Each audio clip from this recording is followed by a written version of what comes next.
Assalamualaikum warahmatullahi wabarakatuh.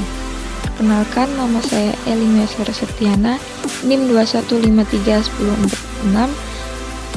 dari Prodi Pendidikan Agama Islam Fakultas Tarbiyah Institut Agama Islam Negeri Curug.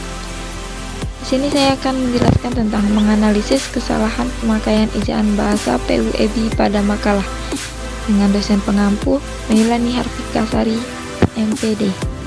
Pedoman umum ejaan bahasa Indonesia disingkat PUEB adalah ejaan bahasa Indonesia yang berlaku sejak tahun 2015.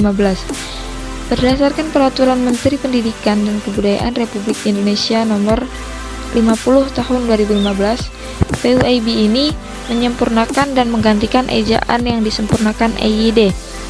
EYD merupakan tata cara penulisan huruf, kata, dan kalimat sesuai dengan standarisasi yang telah disepakati dalam Kaidah Bahasa Indonesia. Ejaan sebagai pedoman bahasa yang saat ini digunakan sebagai tolak ukur tercipta tidak luput dari hasil kesepakatan bersama oleh seluruh komponen bangsa.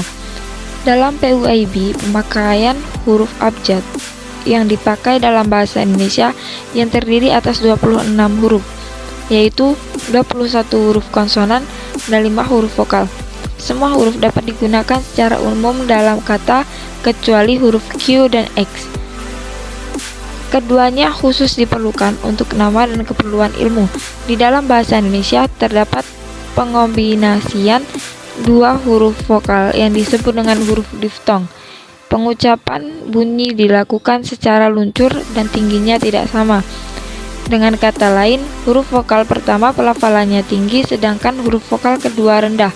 Huruf diftong dilambangkan dengan I, AU, EI, dan OI sesuai dengan PUEB. Kegiatan menulis bukanlah suatu hal asing karena kegiatan ini sudah dilakukan sejak kita sekolah dasar sampai ke perkuliahan.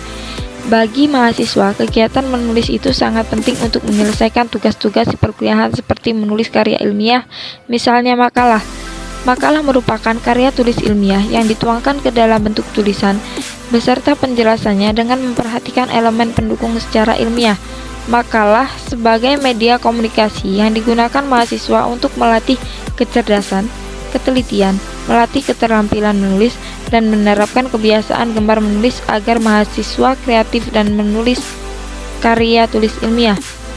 Penggunaan ejaan bahasa Indonesia pada makalah mahasiswa masih seringkali terdapat kesalahan, karena dalam proses penulisan tersebut tidak sesuai dengan pedoman kaidah bahasa yang benar dan kurang tepat.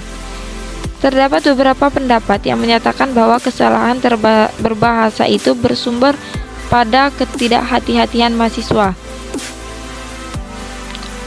Bentuk-bentuk kesalahan dalam membuat makalah yaitu kelemahan dalam menggunakan huruf miring, penggunaan tanda baca, penggunaan huruf kapital. Penggunaan huruf miring. Huruf miring dipakai untuk menuliskan nama buku, majalah, surat kabar, bahasa asing atau nama asing.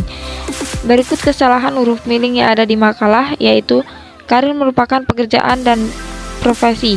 Hobi dalam Walgito 2010 atau susunan tantangan atau aktivitas pekerjaan yang saling berhubungan. Murai dalam Spritna dan Budiman 2009. Dari kalimat tersebut, hobi dalam Walgito 2010 itu seharusnya ditulis dengan menggunakan penggunaan huruf miring. Kesalahan huruf miring yang kedua ada kalimat suatu rentanan atau aktivitas pekerjaan yang saling berhubungan dengan Murai dalam Spritna dan Budiman 2019.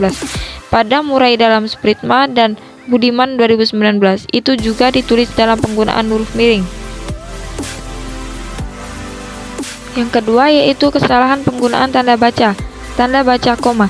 Tanda baca koma dipakai di antara unsur-unsur dalam suatu pemerincian atau pembilangan, yaitu dipakai untuk memisahkan kalimat setara yang satu dari kalimat setara. Dalam memilih karir, peserta didik dipengaruhi dua faktor. Pada kalimat di atas kurang tepat penempatan tanda koma karena terlalu berjarak dengan kalimatnya. Penempatan yang benar yaitu dalam memilih karir, peserta didik dipengaruhi oleh faktor kesalahan penggunaan huruf kapital. Huruf kapital atau huruf besar dipakai sebagai huruf pertama kata pada awal kalimat. Misalnya, layanan bimbingan karir dalam meningkatkan perencanaan karir. Kalimat di atas merupakan kesalahan pada penulisan huruf kapital karena menggunakan huruf kapital di setiap awal kata. Seharusnya huruf kapital hanya dipakai untuk awal kalimat pertama atau untuk kalimat tertentu. Kesimpulan dari uraian singkat di atas, maka bisa disimpulkan adalah bahasa merupakan jantung dari kehidupan, dan penggunaan bahasa maupun tanda baca itu berperan penting juga dalam penulisan bahasa itu. Ini karena tanpa bahasa kita tidak akan bisa berinteraksi sesama lain. Maka dari itu, kita sebagai warga negara Indonesia harus bisa menjaga keaslian berbahasa Indonesia yang baik dan benar. Karena dipandang suatu bahasa itu tidak lepas dari bagaimana kita menggunakan bahasa yang dapat dipahami dan mudah dimengerti oleh bahasa lain. Sekian penjelasan dari saya akhiri. Wassalamualaikum warahmatullahi wabarakatuh.